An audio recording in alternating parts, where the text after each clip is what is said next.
Major Dhyanchand hockey player की जयंती पर सांसद आलोक शर्मा ने सांसद खेल महोत्सव का और पंजीकरण का शुभारंभ किया।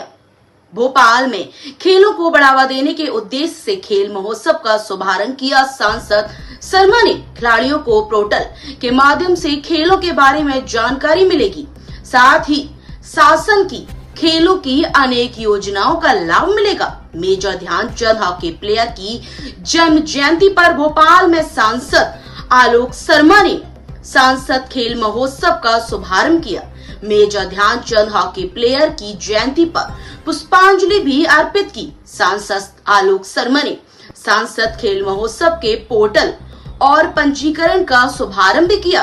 इस अवसर पर सांसद में खेलों के प्रति बढ़ावा देने के लिए बच्चों को प्रोत्साहित भी किया। देखिए, भोपाल मध्य प्रदेश की राजधानी है। आज से 100 वर्ष पूर्व भोपाल के बाजार स्थापित हुए थे। आज भोपाल लगातार आगे बढ़ रहा है। भोपाल में पहले एक बाजार हुआ करते थे, अब भोपाल में चारों तरफ दुकानें खुल गई हैं। पुराने शहर का जो सराफा बाजार है, कपड़ा बाजार है, और जो अपना किराना व्यापारी है और जो मेडिकल के थोक व्यापारी हैं, इनको कहीं ना कहीं ट्रैफिक जाम के कारण कारोबार करने में कहीं ना कहीं कठिनाई आती है। पिछले दिनों स्मार्ट सिटी भोपाल में आई थी। जब मैं महापौर था तो हमने स्मार्ट सिटी में काफ़ी काम किए थे, परंतु कई स्मार्ट सिटी के प्लाट हैं जो आज तक नीलाम नहीं हो पाए। तो सभी व्यापारियों ने कहा था कि अगर हमको स्मार्ट सिटी में प्लाट मिलता है और पुराने शहर के बाजारों को अगर वहाँ पे व्यवस्थित किया जाता है, तो मेरी तो कलेक्टर भोपाल से ये भी मांग रही कि जिस प्रकार से नए भोपाल में न्यू मार्केट बसा है, उसी प्रकार से एक और न्यू मार्केट पास की ही जमीन के ऊपर, जिसको बी न्यू मार्केट कह सकते हैं, उसकी बसावट होना चाहिए और वहाँ पे दुकानें बनना चाहिए और व्यवस्थित दुकानें बनना चाहिए, जिसमें ट्रैफिक भी जाम ना हो और आम जनता को काफ़ी सहूलियत हो। इसके लिए कल प्रस्ताव दिया है कलेक्टर ने, भोपाल ने, स्मार्ट सिटी सीओ ने, नगर निगम कमिश्नर ने वो प्रस्तावों को एग्जामिन कर रहे हैं और 10 दिन के बाद जो व्यापारी संगठनों के प्रतिनिधिमंडल थे उनको चर्चा करने के बाद वो बताएंगे। अगर व्यापारियों को कोई प्लाट पसंद आता है, नियम प्रक्रिया का पालन करते हुए अगर बाजार विस्थापित होता है, तो मुझे लगता है कि ये स्वदेशी की तरफ बढ़ता हुआ हमारा एक कदम है, लोकल फॉर वोकल की तरफ हमारा बढ़ता हुआ कदम है। इससे व्यापारियों को भी लाभ होगा, आम जनता को भी लाभ होगा। मुख्यमंत्री लगातार सारी कंपनी के द्वारा अवैध शूटिंग एकेडमी खोली गई और जो कारतूस है वो स्टूडेंट के नाम पे। देखिए, कोई असली हो या मछली हो, मध्य प्रदेश में डॉक्टर मोहन यादव जी की सरकार है। किसी को गलत काम करने का अनुमति नहीं दी जाएगी। जो भी गलत काम कर रहे हैं वो संज्ञान में आ रहे हैं और उनके ऊपर लगातार कार्रवाई हो रही है। किसी कोई कितना बड़ा भी गुंडा और बदमाश हो, उसको नहीं छोड़ा जाएगा।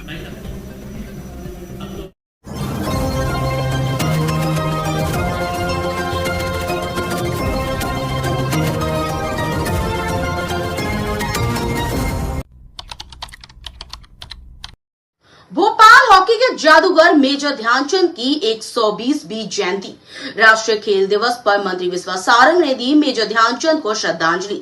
मंत्री सारंग ने दिलाई फिट इंडिया की शपथ। टीटी नगर स्टेडियम में 1 घंटा खेल के मैदान में के तहत हुई खेल व फिटनेस गतिविधियां। मंत्री सारंग ने खिलाड़ियों से किया आह्वान, 3 माह में कम से कम 10 लोगों को खेलों के प्रति प्रेरित करें।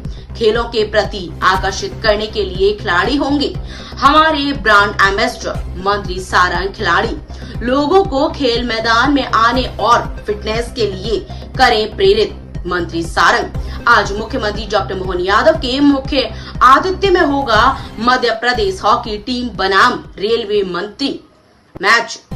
मध्य प्रदेश हॉकी अकेडमी में होगा हॉकी मैच। राष्ट्रीय खेल दिवस के तहत मध्य प्रदेश के सभी 313 ब्लॉक्स में होंगे 3 दिवसीय खेल व फिटनेस गतिविधि। 29 अगस्त से 31 अगस्त तक होंगे खेल व फिटनेस के आयोजन। मेजर ध्यानचंद जी के जन्म दिवस पर आज संपूर्ण देश में खेल दिवस मनाया जा रहा है। माननीय प्रधानमंत्री नरेंद्र मोदी जी और हमारे मुख्यमंत्री डॉक्टर मोहन यादव जी के आह्वान पर पूरे प्रदेश में भी हम खेल उत्सव और खेलों की गतिविधि बढ़ चढ़कर मध्य प्रदेश में आयोजित कर रहे हैं। आज सुबह से इसकी शुरुआत हुई है और 1 घंटा खेल के लिए इस पंच लाइन के साथ ये महोत्सव शुरू हुआ है। आज पूरे दिन संपूर्ण मध्य प्रदेश में हमारे 313 ब्लॉक्स में और प्रदेश के महानगरों के हर वार्ड में कोई ना कोई खेल एक्टिविटी होगी। आज हमारा हॉकी का मैच है जिसमें माननीय मुख्यमंत्री जी स्वयं उपस्थित होने वाले हैं।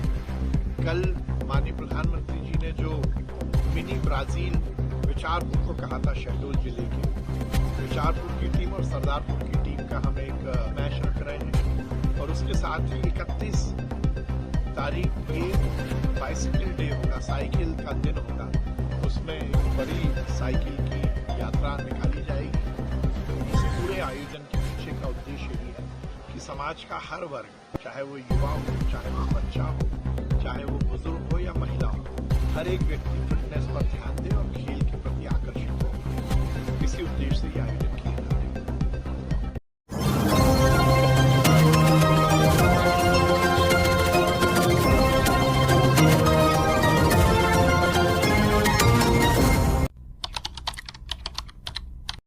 जीतू पटवारी कांग्रेस प्रदेश अध्यक्ष जीतू पटवारी ने आज सरकार और प्रशासन पर कई सवाल खड़े किए।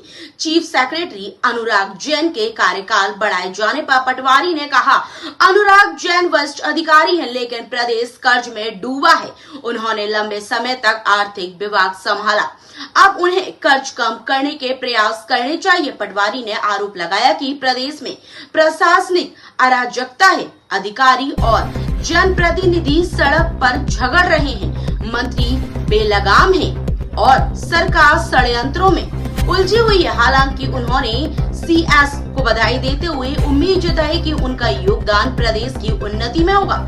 संगठन को लेकर भी पटवारी सक्रिय नजर आए। उन्होंने कहा कि 30 दिनों में जिला और ब्लॉक स्तर पर नई कार्यकारिणी का गठन किया जाएगा। साथ ही वोट चोरी के खिलाफ चलाए जा रहे अभियान का भी जिक्र किया। महिलाओं की सुरक्षा पर सरकार को घेरते हुए पटवारी बोले, मध्य प्रदेश में दहेज उत्पीड़न और घरेलू हिंसा के सबसे ज्यादा मामले हैं। रेप की घटनाएं लगातार बढ़ रही हैं। महिलाओं का रहना दूभर हो गया है। उन्होंने भाजपा पर हमला बोलते हुए कहा कि जब बहनों से 3000 का वादा करके केवल 1200 दिए जाते हैं तब असली अपमान होता है। वाइट जीतू पटवारी कांग्रेस प्रदेश अध्यक्ष। 1 साल का एक्सटेंशन हुआ, उनको बनाई गई सारी सुविधाएं अच्छे से इसे पर परसेप्शन ऐसा है कि हमारे मुख्यमंत्री जी इनको कितना पसंद करते थे नहीं करते थे ये तो सवालों के घेरे में है। पर चूंकि आपको चीफ सेक्रेटरी साहब को 1 साल का एक्सटेंशन मिला है, मैं आग्रह करता हूं कि मध्य प्रदेश कर्ज में है। आप हमारे सरकार की जब हमारे आर्थिक विभाग के पीएस थे, बहुत गहराई से भविष्य को मध्य प्रदेश के देखते हुए हम सबको ये प्रयास करना चाहिए कि मध्य प्रदेश से कर्ज का बोझ हटे। प्रशासनिक अराजकता, अधिकारी और जनप्रतिनिधियों का झगड़ा सड़क पे है। चीफ सेक्रेटरी को इस पे भी मैं समझता हूँ ध्यान देना चाहिए। ये बात इसलिए मुझे चीफ सेक्रेटरी से करने की आवश्यकता पड़ रही है कि हमारी सरकार से आस नहीं बची। मैं बार बार कह रहा हूँ कि मोहन यादव जी की पकड़ अब सरकार पे नहीं है। मंत्री अपने बेलगाम हो चुके हैं और वो मोहन यादव जी के खिलाफ ही षड्यंत्र रचते रहते हैं। हमारी जरूरत नहीं है, हमें अब जनता की बात करनी है। तो मैं समझता हूँ चीफ सेक्रेटरी का दायित्व बढ़ जाता है। तो मैं फिर से उनको बधाई देता हूँ और मैं आग्रह करता हूँ कि 1 साल आपका ये जो बढ़ा है ये मध्य प्रदेश के हितों और मध्य प्रदेश के आर्थिक समृद्धि और ये आर्थिक जो अराजकता इसके पर काम करेगा, ऐसी मेरी आशा है। जिला अध्यक्ष विरोध हो गया, जिला कार्यकारिणी छोड़ती रहेगी। 30 दिन में पूरे प्रदेश का आगे का प्रोग्राम सारे जिला अध्यक्षों को दे दिया गया है और मैं मानता हूं अभी हमारा जो वोट चोर गद्दी छोड़ कार्यक्रम पूरे प्रदेश में चल रहा है, इसके साथ साथ हमारी जिला कार्यकारिणी हो, ब्लॉक अध्यक्षों की नियुक्ति 30 दिन के अंदर पूरे प्रदेश में हो जाएगी। दहेज हत्या के मामले लगातार यही बात है। मैं बार बार जब ये कहता हूँ कि महिला होना, बहन का मध्य प्रदेश में रहना दुर्भर हो गया है। जिस तरह की आर्थिक अराजकता है, हमारी जो बहनें हैं उनका 30 बेटियों का रेप होता है नवजात के साथ, 21 बेटियां और बाकी अलग अलग प्रकार के दुराचार। ये इतनी बड़ी अराजकता भयावह है, इसको अगर सोचे तो। एक हमारी बेटियों का अपहरण होता है, अद्भुत अकल्पनीय घरेलू हिंसा सबसे ज्यादा, फिर मैं बोलूंगा मध्य प्रदेश में होती है तो सरकार नाराज होगी, फिर मेरे को बदनाम करने की कोशिश करेगी। ये दहेज उत्पीड़न जो आंकड़े कहते हैं सबसे ज्यादा यहाँ हो रहा है मध्य प्रदेश में।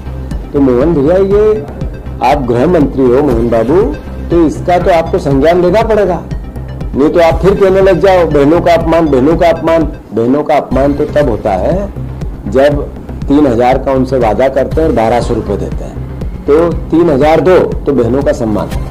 सर, दिल्ली कलेक्टर और आएंगे विधायक ना देना, दोनों में हाथापाई जैसी स्थितियां बदली, क्या कहेंगे? मैंने चीफ सेक्रेटरी साहब को जब उनको साधुवाद किया, उनको बधाई दी, उसमें ये बात कही है कि जनप्रतिनिधि और IAS IPSओं के झगड़े होने लगे हैं। क्यों? क्योंकि करप्शन बढ़ गया है। वो कहता है तू कितना बड़ा चोर है, वो उसको कहता है तू कितना बड़ा चोर है। तो कृपया इस पर लगाम लगाओ। ठीक है।